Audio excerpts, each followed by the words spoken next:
கிழங்கு ரெடி.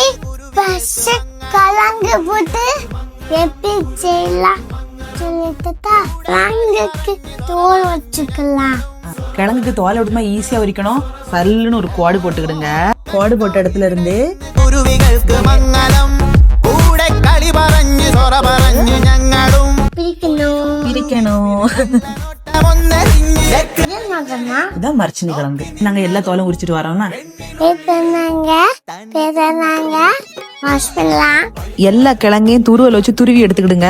எல்லாத்தையும் எந்த கப்பு தண்ணி ஊத்திக்கலாம்.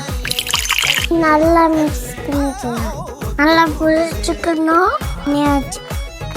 கிழங்குல இருக்க தண்ணி ஒரு சொட்டு கூட இருக்கக்கூடாது பார்த்துக்கோங்க. கம்ப்ளீட்டா நல்லா புளிஞ்சு எடுத்து தனியா வச்சுக்கிடணும். சரியா? போட்டுக்கலாம்.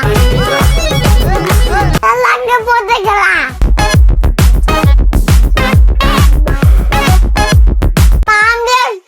போடலாம். കണ്ണിൽ തെളിയും அப்படியே தாளாங்க போட்டுக்கலாம். அப்படியே தாங்க போடலாம்.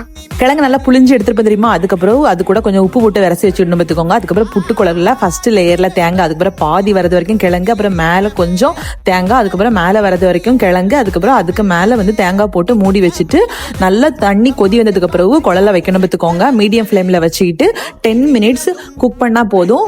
அடிப்பொலியான கிழங்கு புட்டு ரெடி. சூடா சாப்பிட்டா சூப்பரா இருக்கும் பார்த்துக்கோங்க. நிறைய பேர் மீன் குழம்பு வச்சு சாப்பிடுவாங்க. எனக்கு நல்லா கருப்பட்டி நாட்டு சக்கரை போட்டு சாப்பிட்டா நல்லா பிடிக்கும் பார்த்துக்கோங்க. பை.